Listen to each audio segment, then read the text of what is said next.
애인집 첫 방문편. 먼저 남자의 애인집 첫 방문 시 행동이에요. 드디어 기다리고 기다리던 여친 집을 방문하는 날이 됐어요. 살짝 떨리긴 하지만 죽는 한이 있더라도 꼭 가야 해요. 빨리 여친 부모님께 인사를 해놔야 여친이 딴 생각을 못할 거라 생각하기 때문이에요. 남자는 오늘을 위해 평소엔 잘 입지 않는 양복까지 꺼내 입고 아버님의 환심을 살 양주 선물까지 샀어요.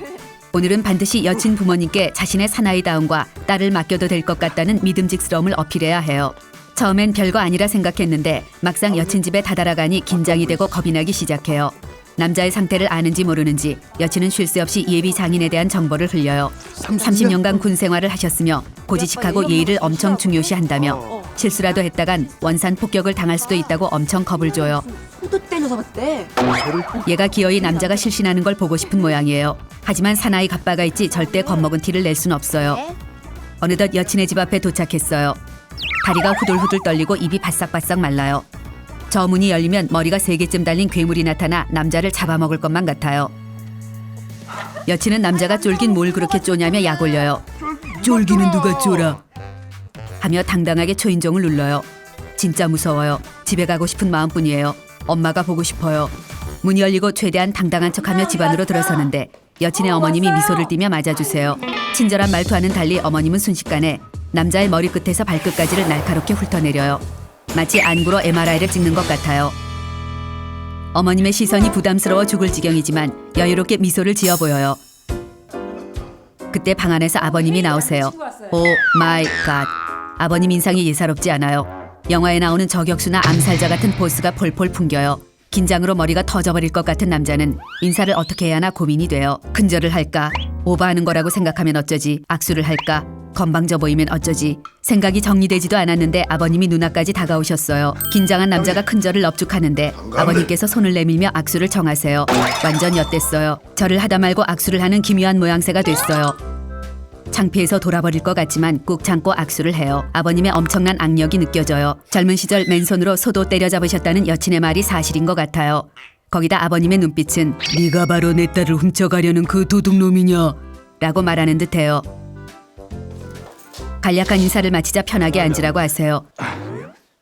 그런데 무릎을 꿇고 앉아야 하는지 사나이답게 앞바다리를 하고 앉아야 하는지 감이 서질 않아요.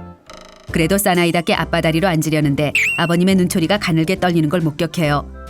위기를 감지한 남자는 순식간에 자세를 바꿔 무릎을 꿇고 앉아요. 자칫 예의를 판말아 처먹은 놈이 될 뻔했어요.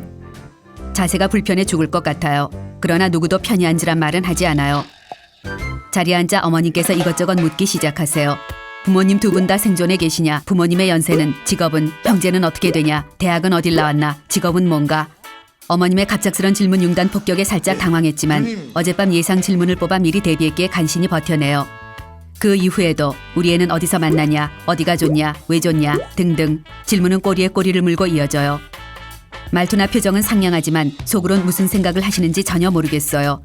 어머님과 선덕여왕의 미실이 오버랩돼요.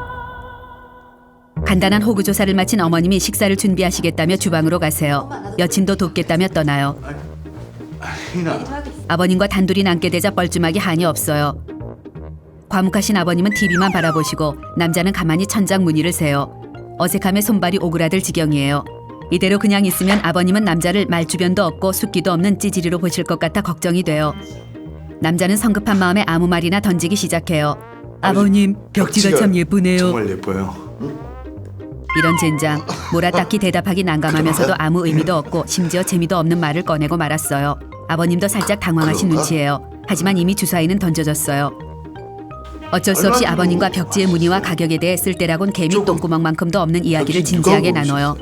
벽지 얘기가 끝이 나자 또다시 끝을 알 수 없는 뻘쭘한 정적이 흐르기 시작해요. 다리도 저리고 시선 처리도 힘들고 미쳐버릴 것 같아요. 그때 어머님이 구세주처럼 등장해 식사하래요. 안도의 한숨을 쉬며 일어서려는데 다리가 저려 일어나다 자빠질 뻔했어요. 호탕함과 사나이다움은커녕 모양만 더럽게 빠졌어요. 식탁에 휘황찬란한 음식이 차려져 있지만 긴장 때문에 전혀 식욕이 일지 않아요. 하지만 남자다움을 어필하기 위해 이것저것 가리지 않고 마구 퍼먹어요. 입에 맞는지 모르겠네. 사이사이 어머님 음식 솜씨가 기왕짱인거려 하는 추임새도 주기적으로 날려대요. 그러자 어머님이 하루 종일 푹 삶은 삼계탕도 먹어보라며 내놓으세요. 완전 엿됐어요.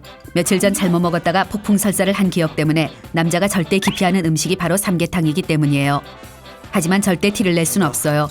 남자는 속이 뒤집어질 것 같지만 삼계탕을 마구 씹어 꿀떡 삼켜버려요. 예비 처갓집에 차려진 음식은 곰팡이가 피던 똥파리가 믹스돼 있던 무조건 삼켜야 해요. 잘 먹어서 얼마나 예쁜지 몰라. 마치 접시마저 깨물어 먹을 기세로 먹어대는 것이 예비 사위의 기본 자세이기 때문이에요. 간신히 밥그릇을 거의 비워가는데 허걱 완전 엿됐어요. 어머님이 배고팠나 보다며 밥을 왕창 퍼서 밥그릇을 다시 채워주세요. 거기다 양은 어찌나 많은지 밥알이 그릇을 뚫고 나와 하늘로 솟구칠 기세예요. 위장이 날려대는 육두문자가 귀에 들릴 지경이지만 활짝 웃으며 무조건 입안으로 밀어 넣어요.